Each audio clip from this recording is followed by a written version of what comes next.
حاضرین جمعہ و عزیزان ملت اسلامیہ، جس طرح تاجر اپنی تجارت کو فروغ دینے کے لیے کچھ اوقات کو مقرر کر لیتے ہیں، کچھ خاص مواقع ہوتے ہیں جس کو تجارت کو فروغ دینے کے لیے مختص کیے جاتے ہیں، اسی طریقے سے اللہ رب العالمین نے مسلمانوں کی تجارت کو فروغ دینے کے لیے اور مسلمانوں کی روحانیت کو پروان چڑھانے کے لیے کچھ ایسے مواقع اور موسم فراہم کرتے ہیں جس کے اندر ایک بندہ مومن اللہ رب العالمین کا قرب تلاش کر کے اپنی نیکیوں میں اضافہ کر سکتا ہے،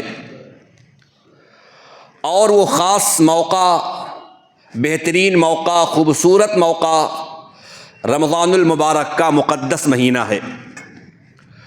یہ وہ عظیم مہینہ ہے جس کے اندر ایک بندہ مومن اپنے نفس کی، اپنے اخلاق کی، اپنے کردار اور گفتار کی اصلاح کر سکتا ہے، اللہ رب العالمین کی عبادت اور بندگی کے ذریعے سے اللہ رب العالمین کے محبوب ترین بندوں میں شامل ہو سکتا ہے۔ یہ ایک سنہرا موقع ہے، اور یہ وہ عظیم مہینہ سایہ فگن ہونے والا ہے جس کی آمد سے پیشتر اللہ کے نبی صلی اللہ علیہ وسلم صحابہ کرام کی ذہن سازی کیا کرتے تھے، اور ہمیں آپ کو بھی رب العالمین کا شکریہ ادا کرنا چاہیے کہ رب کریم نے، اگر اللہ رب العالمین نے چاہا تو ہمیں آپ کو اپنی زندگی کے اندر ایک مرتبہ پھر یہ سنہرا موقع نصیب ہونے جا رہا ہے، اور دعا کرتے رہنا چاہیے اللہم بلغنا رمضان۔ اے اللہ، ہماری سانسوں میں، ہماری زندگی میں اتنی وسعت دینا کہ مبارک مہینہ ہمیں، آپ کو اور اہل اسلام کو میسر آ جائے، آمین یا رب العالمین۔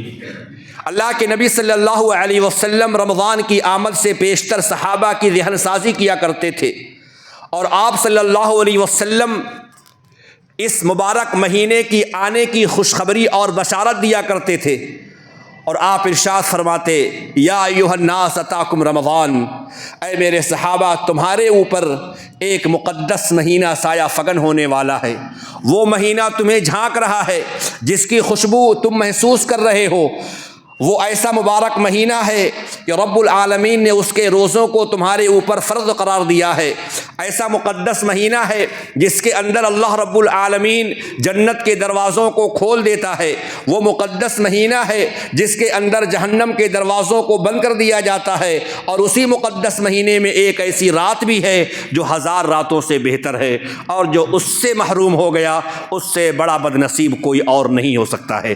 اللہ کے نبی صلی اللہ علیہ وسلم صحابہ کرام کو بشارت دیا کرتے تھے۔ سامعین کرام، یہ مہینہ ہمارے اوپر سایہ فگن ہونے والا ہے، لہذا ہمیں اور آپ کو چاہیے کہ اپنے آپ کو اس مہینے کے لیے تیار رکھیں، اپنے آپ کی اصلاح کر لیں، اور وہ کون ایسے طریقے اور راستے ہیں جس کو ہم اور آپ اختیار کر کے اس مبارک مہینے کو اپنے لیے، اپنے اہل و عیال کے لیے، اپنے گھر والوں کے لیے نفع بخش بنا سکتے ہیں، چونکہ صحابہ کو یہی فکر تھی کہ وہ کس طریقے سے اس مہینے سے فائدہ اٹھائیں، کس طریقے سے اس مہینے کے اندر اعمال صالحہ کو وہ بجا لائیں۔ تو سب سے پہلی چیز یہ ہے کہ اس مہینے میں داخل ہونے سے پہلے ہمیں اپنے ایمان کا جائزہ لینا ہے۔ جب ہم اس مہینے کے اندر داخل ہوں تو ہمارا ایمان کامل ایمان ہو، ہمارا ایمان پختہ ایمان ہو، ہمارا ایمان مضبوط ایمان ہو، کیونکہ اگر ہمارا ایمان ناقص ہے، ہمارے ایمان میں عیب ہے، کمی ہے، کجی ہے، تو لہذا ہماری نیکیاں ہمیں فائدہ نہیں پہنچا سکتی ہے کما حق ہو۔ جس قدر ہمارا ایمان مضبوط ہوگا، جس قدر ہم عقیدے میں پختہ اور مضبوط ہوں گے، انشاءاللہ ضرور ضرور ہماری نیکیوں میں اضافہ ہوتا رہے گا۔ لہٰذا ہم میں ہر شخص کو جان لینا چاہیے کہ ایمان کا معنی کیا ہے، ایمان کی ارکان کیا ہیں۔ گزشتہ خطبات کے اندر آپ حضرات کے سامنے یہ بات بڑے تفصیل کے ساتھ بیان کی گئی تھی کہ ایمان کا معنی کیا ہے، چونکہ کسی بھی عمل کے قبول ہونے کے لیے، کسی بھی عمل کو رب العالمین کے ہاں پہنچنے کے لیے ایمان کا ہونا شرط ہے، ایمان کا ہونا لازم ہے۔ آپ ذرا غور کریں، پیارے نبی جناب محمد رسول اللہ صلی اللہ علیہ وسلم نے جب بھی نیکیوں کی بات کی ہے، جب بھی رمضان کے مہینے کی بات کی ہے، رمضان کے روزوں کی بات کی ہے، رمضان کے اندر قیام اللیل کی بات کی ہے، پیارے نبی صلی اللہ علیہ وسلم نے وہاں پر ایمان کی بات کی ہے اور اس بات کا پیغام دیا ہے پہلے اپنے ایمان کی اصلاح کر لو۔ کیا ہم نے حدیث پر غور نہیں کیا؟ نبی نے فرمایا من صام رمضان ایمانا، نبی نے فرمایا من قام رمضان ایمانا، نبی نے فرمایا من قام لیلۃ القدر ایمانا۔ جہاں پر عبادت کی بات آتی ہے وہاں پر ایمان کی بات آتی ہے، کیونکہ بغیر ایمان کے کوئی عمل رب العالمین کے ہاں قابل قبول نہیں ہے۔ ہم میں سے بہت سارے بھائیوں کو تو ایمان کا معنی معلوم ہوگا، ایمان کے ارکان ان کو معلوم ہوں گے، لیکن اسی مسجد کے اندر ہمارے کچھ ایسے بھائی بھی ہوں گے جو بالکل سادہ لو ہیں، دنیا کی ان کو فکر ہے، دنیا کی ان کی بڑی معلومات ہے، لیکن وہ ایمان کے بارے میں، اسلام کے بارے میں، عقیدے کے بارے میں بالکل وہ ناواقف ہیں، انہیں سمجھ نہیں ہے، انہیں عقل نہیں ہے۔ لہذا میرے بھائیوں، اگر ہمیں اور آپ کو ایمان معنی نہیں معلوم ہے تو ہمیں معلوم ہو جانا چاہیے ایمان کا معنی ہوتا ہے یقین کرنا، ایمان کا معنی ہوتا ہے یقین کرنا، اور ایمان کا الٹا کیا ہے؟ کیونکہ ہر چیز کو اپوزٹ سے ہم اور آپ پہچانتے ہیں نا، یہ دن ہے، دن کا الٹا رات ہے، زمین کا الٹا آسمان ہے، تو ایمان کا الٹا کیا ہے؟ ایمان کا الٹا شک ہوتا ہے۔ تو سب سے پہلی چیز یہ ہے کہ ہم اپنے اندر سے شکوک اور شبہات کو نکال دیں، ہم اپنے ایمان کو مضبوط کر لیں، تبھی ہماری نیکیاں ہم کو فائدہ پہنچائیں گی۔ تو سب سے پہلی چیز یہ ہے کہ ایمان کا معنی ہوتا ہے یقین کرنا۔ اور ایمان کے ارکان کتنے ہیں؟ اسلام کے ارکان تو سبھی جانتے ہیں، کلمہ پڑھنا، نماز قائم کرنا، زکوٰۃ ادا کرنا، حج بیت اللہ کرنا، رمضان کے روزے رکھنا، یہ اسلام کے ارکان ہیں۔ ایمان کے ارکان کو ہم نے اور آپ نے جانا، اسلام کے ارکان تو 5 ہیں، لیکن ایمان کے ارکان کتنے ہیں؟ 6 ارکان ہیں۔ کوئی صاحب کہہ رہے تھے مولوی صاحب ان لوگوں کو آپ بڑی بڑی باتیں بتاتے ہیں، ان کو چھوٹی چھوٹی باتیں بتائیے، ان کو کچھ پتہ نہیں ہے۔ ایمان کے ارکان 6 ہیں، تو سب سے پہلے ہم یقین کر لیں ایمان 6 چیزوں کا نام ہے۔ ان تؤمن باللہ وملائکتہ وکتبہ ورسلہ والیوم الآخر وتؤمن بالقدر خیرہ وشرہ۔ اللہ پر ایمان لے آؤ، فرشتوں پر ایمان لے آؤ، کہ آسمانی کتابوں پر ایمان لے آؤ، رسولوں پر ایمان لے آؤ، اور یوم آخرت پر ایمان لے آؤ، اور اپنے تقدیر پر ایمان لے آؤ۔ یہ ارکان ایمان ہیں، اور جب ہم ایمان کو سمجھیں گے، ارکان ایمان کو جان لیں گے، تو انشاءاللہ الرحمن ہمیں یقین ہو جائے گا، ہمارا ایمان مضبوط ہو جائے گا، اور جب ایمان مضبوط ہو جائے گا، ہمارے ایمان میں شک باقی نہیں رہے گا، تو انشاءاللہ الرحمن ہماری نیکیوں میں اضافہ ہوتا جائے گا۔ کیونکہ بہت سارے لوگ ہیں نماز پڑھ رہے ہیں، روزہ رکھ رہے ہیں، لیکن وہ شک میں گرفتار ہیں، شکوک و شبہات کے اندر وہ پڑے ہوئے ہیں، معلوم نہیں اللہ رب العالمین ہے کہ نہیں، روزہ رکھ رہے ہیں، معلوم نہیں اس کا اجر و ثواب ملے گا کہ نہیں ملے گا، اتنی تکالیف برداشت کر رہے ہیں، ان کے ایمان میں شک ہے، اور ایسے لوگ ہر زمانے میں رہتے ہیں۔ اللہ کے نبی صلی اللہ علیہ وسلم کے زمانے میں کچھ ایسے مسلمان تھے، نئے نئے مسلمان ہوئے، دامن اسلام میں وہ آئے، ان کے اندر اسلام کے بارے میں، ایمان کے بارے میں شک اور شبہ پیدا ہو گیا، معلوم نہیں ایمان سچا مذہب ہے کہ نہیں، اسلام سچا مذہب ہے کہ نہیں ہے، اللہ کی کتاب کے بارے میں، نبی کی ذات کے بارے میں، قرآن کے بارے میں۔ اللہ رب العالمین نے ان مسلمانوں کو پہلے خطاب کیا اور کہا آمنوا باللہ ورسولہ، سورہ حدید کی آیت ہے، آمنوا باللہ ورسولہ وانفقوا مما جعلکم مستخلفین فیہ، اے مومنوں کی جماعت تم ایمان لے آؤ، اللہ پر ایمان لاؤ، رسول پر ایمان لے آؤ، وانفقوا مما جعلکم مستخلفین فیہ، رب العالمین نے جس مال کا تم کو جانشی بنایا ہے اس کو تم خرچ کرو، فالذین آمنوا منکم وانفقوا لهم اجر کبیر، بس تم میں سے جو ایمان لے آئیں گے، اللہ کے راستے میں خرچ کریں گے، انہی کے لیے اجر اور ثواب ہے۔ تو معلوم یہ ہوا کہ سب سے پہلے اپنے ایمان کو ہم اور آپ مضبوط کر لیں، شکوک اور شبہات کو نکال دیں۔ ماہ رمضان میں داخل ہونے سے پہلے ہمارا ایمان کامل ایمان ہو جانا چاہیے، ہمارا ایمان پختہ ایمان ہو جانا چاہیے، اپنے ایمان کا ہم جائزہ لے لیں، اور ہم یہ یقین کر لیں اور جان لیں، اور اللہ رب العالمین ہمارا رب ہے، اللہ کے رب ہونے پر راضی ہو جائیں، اسلام کے مذہب ہونے کو ہم پسند کریں، اور محمد عربی صلی اللہ علیہ وسلم کے رسول ہونے پر ہم راضی اور خوش رہیں۔ کیا کہا تھا اللہ کے نبی صلی اللہ علیہ وسلم نے؟ ذاق طعم الایمان من رضی باللہ ربا وبالاسلام دینا وبمحمد رسولا. اس مسلمان نے ایمان کے ذائقے کو چکھ لیا. ہر چیز کا ایک ذائقہ ہوتا ہے. یہ چیز کھٹی ہے، یہ چیز میٹھی ہے، یہ چیز کڑوی ہے. ایمان کا بھی ذائقہ ہوتا ہے. تو اللہ کے نبی فرماتے ہیں ذاق طعم الایمان، اس بندے مومن نے ایمان کے ذائقے کو چکھ لیا. کون چکھ لیا؟ من رضی باللہ ربا، جو اللہ کے رب ہونے پر راضی ہو جائے کہ ہاں اللہ تو رب ہے. وبالاسلام دینا، اور اسلام کو بطور مذہب کے وہ پسند کر لے.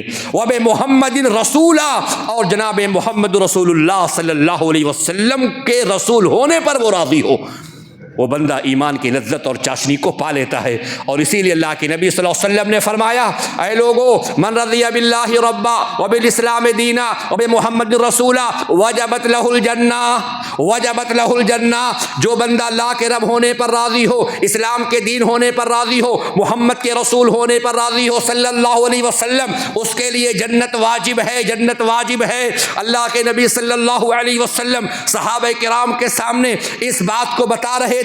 حضرت ابو سعید خدری کھڑے ہو گئے، کہتے ہیں یا رسول اللہ، ابھی آپ نے جو بات بیان فرمائی ہے اعدھا علیہ، آپ اس بات کو دوبارہ بتا دیجئے.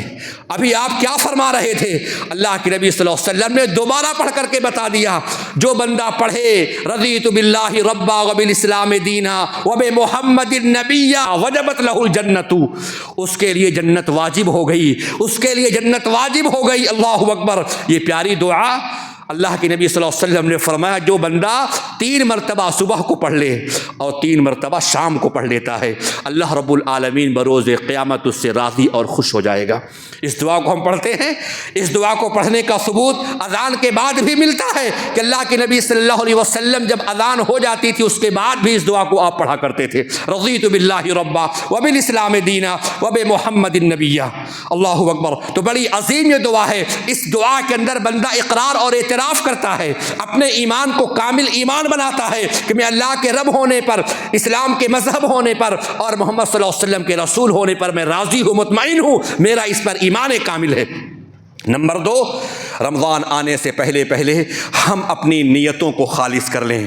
ہمارے اندر اگر ریا ہے، دکھاوا ہے، شکوک اور شبہات ہے، ان تمام چیزوں کو ہم ہٹا کر کے دور کر دیں اور اپنی تمام تر عبادات کے مقصد کو یہ بنا لے کہ اللہ تعالیٰ یہ میری عبادت ہے، یہ میری نماز ہے، یہ سب اللہ رب العالمین کے لیے. قل ان صلاتی ونسکی ومحیای ومماتی للہ رب العالمین. اے نبی آپ فرما دیجئے بے شک میری نماز، میری قربانی، میرا جینا، میرا مرنا، یہ سب اللہ رب العالمین کے لیے ہے. تو جو بھی ہم عبادت کریں گے، نماز پڑھیں گے، روزہ رکھیں گے، تراویح کی نماز پڑھیں گے، قیام اللیل کریں گے، صدقات و خیرات کریں گے، جو بھی ہم عمل کریں گے اللہ صرف تیری رضا کے لیے کریں گے. مالک تیری رضا رہے اور تو ہی تو رہے، باقی نہ میں رہوں نہ میری آرزو رہے. یہ دوسری چیز ہے میرے بھائیوں.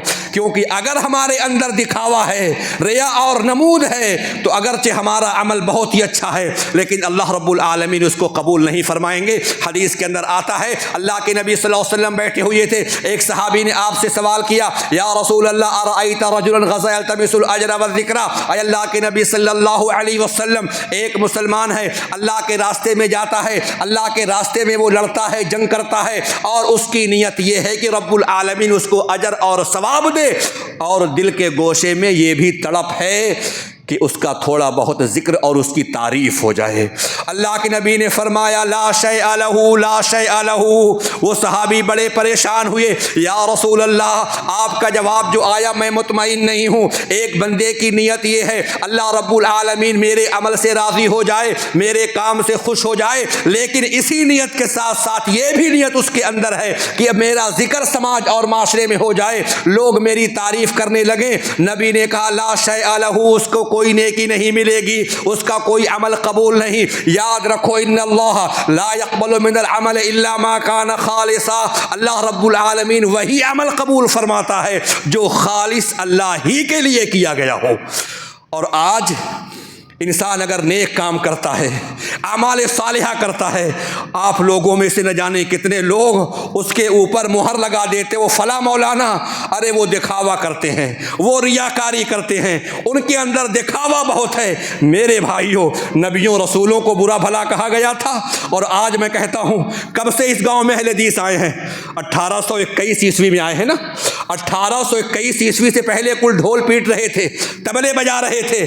سر سید احمد شہید رحمۃ اللہ علیہ کا قافلہ یہاں سے گزرا 1821 عیسوی میں، لوگ یہاں پر اہل حدیث ہوئے، کتاب و سنت کی بالادستی ہوئی، کتنے علماء اس کے بعد سے آئے۔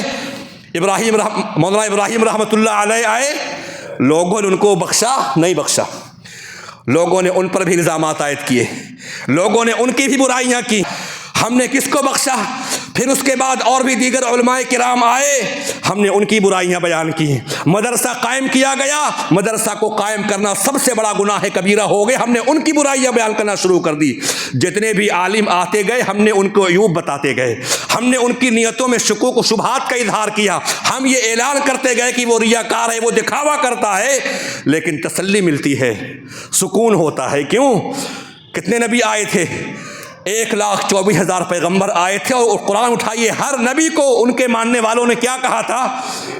لوگوں نے کہا تھا تو جادوگر ہے، تو پاگل ہے، تو دیوانہ ہے، تو مجنون ہے۔ رب نے کہا تھا ما انت بنعمت ربک بمجنون، اے نبی آپ مجنون دیوانہ نہیں ہے۔ لوگوں نے تو نبیوں کو قتل کر دیا، آج لوگ علماء کو اگر برا بھلا کہیں تو کوئی برائی کی بات نہیں ہے۔ تو 1821 عیسوی سے ایک تاریخ ہے کہ ہماری قوم نے اپنے رہنما کو نہیں چھوڑا۔ قوم کا ہادی وہ بنے جو قوم کی گالی سنے، یہ دستور ہے کہ لوگ علماء کو برا بھلا کہتے ہیں تو سب سے پہلے اپنے نیتوں کو ہم خالص کر لیں، چونکہ اگر ہمارے نیتوں میں ریا ہے، دکھاوا ہے، وہ عالم ہو، غیر عالم ہو، عابد ہو، کوئی بھی ہو، اس کا وہ عمل قبول نہیں ہے۔ اللہ کے نبی صلی اللہ علیہ وسلم کی قبر کے پاس بیٹھ کر کے حضرت معاذ بن جبل رو رہے تھے۔ عمر فاروق نے دیکھا، ما یبکیک، اے معاذ تم کیوں رو رہے ہو؟ وجہ کیا ہے رونے کی، بات کیا ہے؟ کہا اللہ کے نبی صلی اللہ علیہ وسلم کی ایک حدیث ہمیں یاد آ گئی ہے، اس حدیث کو میں یاد کر کے رو رہا ہوں۔ کہا کیا حدیث ہے؟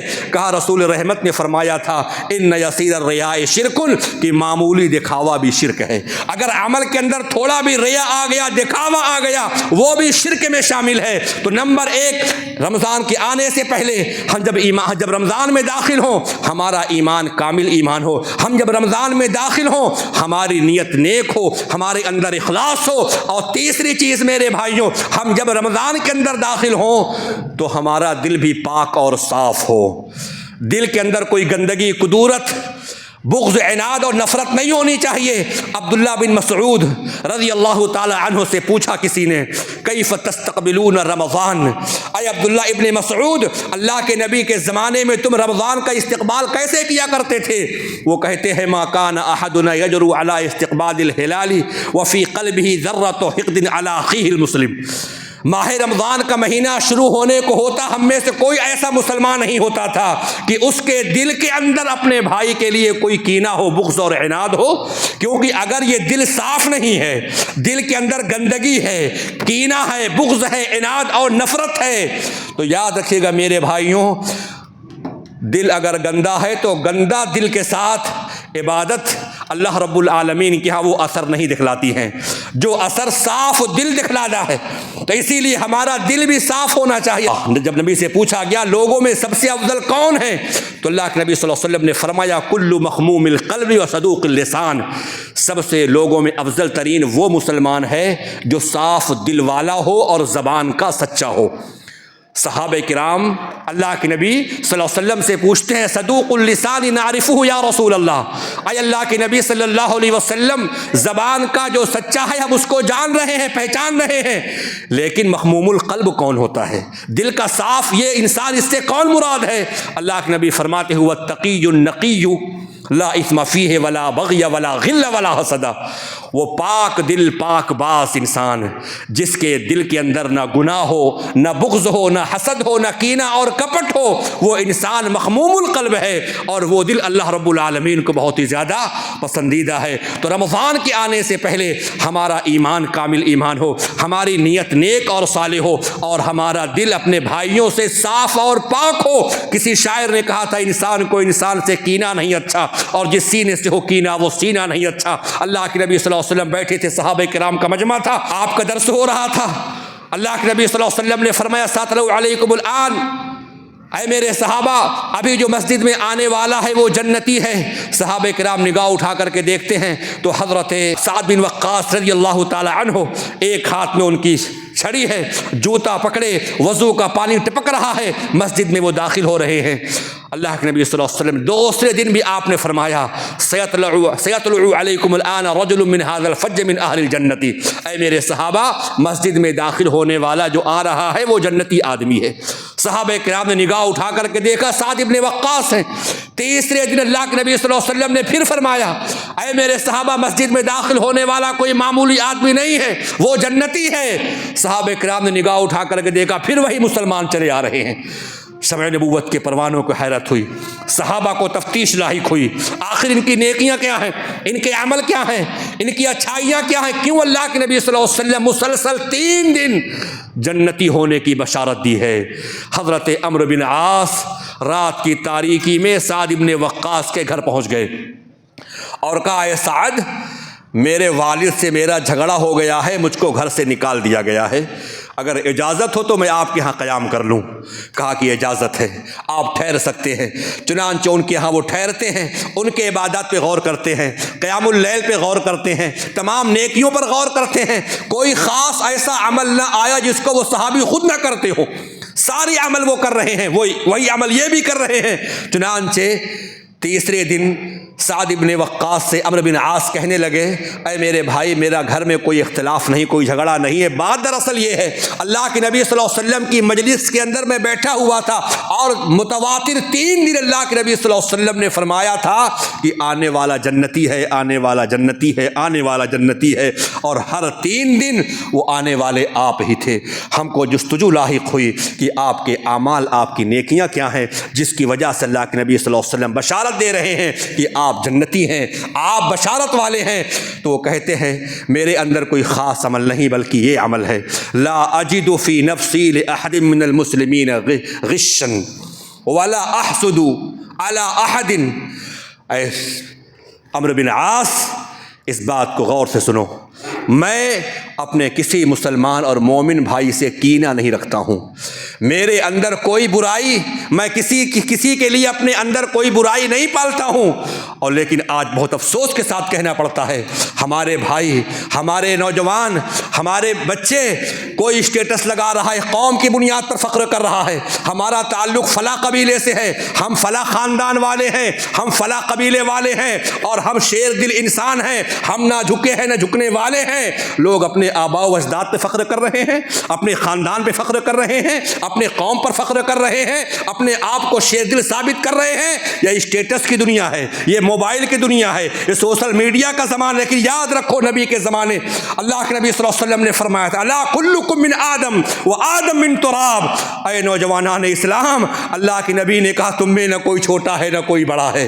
ایک ہی صف میں کھڑے ہو گئے محمود و ایاز، نہ کوئی بندہ ہے نہ بندہ نواز۔ آج کل آپ فیس بک اٹھائیے، سوشل میڈیا، ہمارے نوجوان بچے، ہمارے پڑھائے ہوئے بچے، ہمارے شاگرد جن کو ہم نے قرآن پڑھایا، جن کو ہم نے سیرت پڑھائی، جن کو ہم نے نبی کا اخلاق بتایا، جو ہمارے سامنے تعلیم حاصل کیے، آج ان کے اسٹیٹس کو دیکھ کر کے ایسا محسوس ہوتا ہے کہ انہوں نے کچھ پڑھا ہی نہیں، انہوں نے کچھ سیکھا ہی نہیں۔ اپنے آپ پر فخر ہے میرے بھائیوں، باپ دادا پر فخر نہیں کیا جاتا ہے۔ اگر فخر کرنا ہے، اگر آپ اونچے بن سکتے ہیں، آپ کا حسب، آپ کا نسب، آپ کا خاندان، آپ کا اونچا گھرانہ آپ کو اونچا نہیں کر سکتا ہے۔ اگر کوئی چیز اونچا کرنے والی چیز ہے تو ہمارے اندر اللہ کے نبی صلی اللہ علیہ وسلم کا اخلاق آنا چاہیے، نبی کا کردار آنا چاہیے۔ بہت سارے حسب نسب والے تھے، اونچے گھرانے والے تھے، خاندان والے تھے، سب دنیا سے رخصت ہو گئے، کوئی نہیں بچا، کوئی بچا۔ نبی نے کہا وَآدَمْ مِن تُرَابٍ، اے لوگو، آدم یہ مٹی کے بنے ہوئے تھے، کسی کالے کو گورے پر، گورے کو کالے پر، عربی کو عجمی پر، عجمی کو عربی پر کوئی فوقیت حاصل نہیں ہے الا التقوی. لیکن یاد رکھو اگر تم میں جو متقی ہے، پرہیزگار ہے، تقوی شعار ہے، اللہ رب العالمین کے نزدیک اس کا مقام اونچا ہے. ان اکرمکم عند اللہ اتقاکم، بے شک اللہ رب العالمین کے نزدیک سب سے اچھا مکرم انسان وہ ہے جو سب سے زیادہ ڈرنے والا ہو. یہ نبی کا درس ہے، یہ نبی کی تعلیم ہے. یہ دنیا چند روزہ ہے، کتنا جی لیں گے آپ اور ہم اور آپ. رخصت ہو جانا ہے، مر جانا ہے، دنیا سے چلے جانا ہے، سب کو مرنا ہے. ہم کو بھی مرنا ہے، جو بیٹھے ان کو بھی مرنا ہے، سب کو رخصت ہو جانا ہے. یہ عہدہ، یہ منصب، یہ دولت، یہ سب ختم ہو جائے گی. اور شاہ و غدا، فقیر امیر غریب قبر میں سب برابر ہو جائیں گے. ہر دن موت ہوتی ہے، موت کا پیغام ہمارے پاس آتا ہے، لیکن ہم اور آپ اس سے نصیحت حاصل نہیں کرتے. نبی نے فرمایا تھا کفا بالموت واعظا، موت ایک بہترین واعظ، بہترین پیغام ہے ہماری آپ کے اصلاح کے لیے. تو یاد رکھو میرے بھائیوں، ہم سب کلمہ پڑھنے والے ہیں، ہم سب نبی کے ماننے والے ہیں. ہم اور آپ آپسی اختلافات کو ختم کریں، اللہ اور اس کے رسول کے متبع اور تابع دار بن جائیں. یہ مت سوچو کہ ہمارا قبیلہ، ہمارا خاندان بڑا ہے. کوئی بڑا نہیں میرے بھائیوں، نہ میں بڑا ہوں نہ میرا کوئی شخص بڑا ہو سکتا ہے. اگر بڑا ہے کوئی جس کو اللہ نے کہا بڑا، وہی بڑا ہے. ان اکرمکم عند اللہ اتقاکم. میں زیرو ہوں، میں کچھ بھی نہیں ہوں.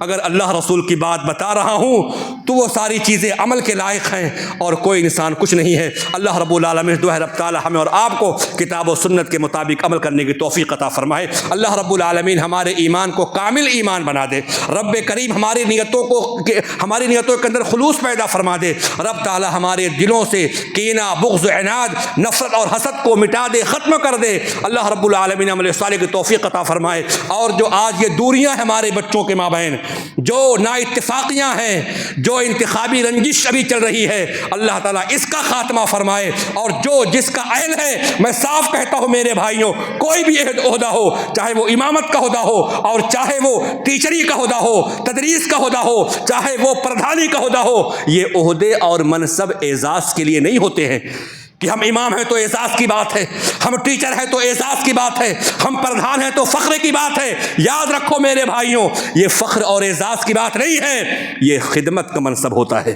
اس سے انسانوں کی خدمت کی جاتی ہے. اور اللہ کے نبی صلی اللہ علیہ وسلم کے پاس ابو ذر غفاری تو آئے تھے، پوچھا تھا یا رسول اللہ مجھ کو عہدہ دے دیجئے، میں عہدہ لینا چاہتا ہوں. تو نبی نے کہا تھا یا ابا ذر انک ضعیف و انہا امانہ، تم ایک کمزور ناتواں آدمی ہو، تم اس عہدے کے لائق نہیں ہو. عہدہ وہ انسان لے جس کے اندر امانت ہو. اگر امانت داری ہے، صلاحیت ہے، قابلیت ہے تو لے لو، ورنہ یہ عہدہ، یہ منصب بروز قیامت تمہارے لیے ذلت و رسوائی کا باب بنے گا. تم رسوا اور ذلیل ہو جاؤ گے. تو یہ چیز اپنے ذہن سے نکال دیں. یہ امامت، یہ قیادت، یہ سیادت، یہ منصب، یہ اعزاز اور کریڈٹ کا ذریعہ نہیں ہے، بلکہ یہ خدمت خلق کا ذریعہ ہے. اللہ رب العالمین ہم سے اس کے بارے میں پوچھے گا اور سوال کرے گا تم نے اپنی خدمت کو کیسے انجام دیا تھا. میری بات اگر تلخ ہو تو بحیثیت آپ کا بیٹا اور آپ کا بھائی ہونے سے آپ مجھے معاف کر دیں، لیکن ایک عالم کا یہ پیغام تھا جو میں نے آپ تک پہنچا دیا. ماہ رمضان قریب ہے، آپ اپنے بغض، عناد اور نفرت کا خاتمہ کر دیجیے اللہ رب العالمین کی رضا کے لیے، اور عبادت کے لیے ہم اور آپ تیار ہو جائیں. بارک اللہ لنا ولکم فی القرآن العظیم.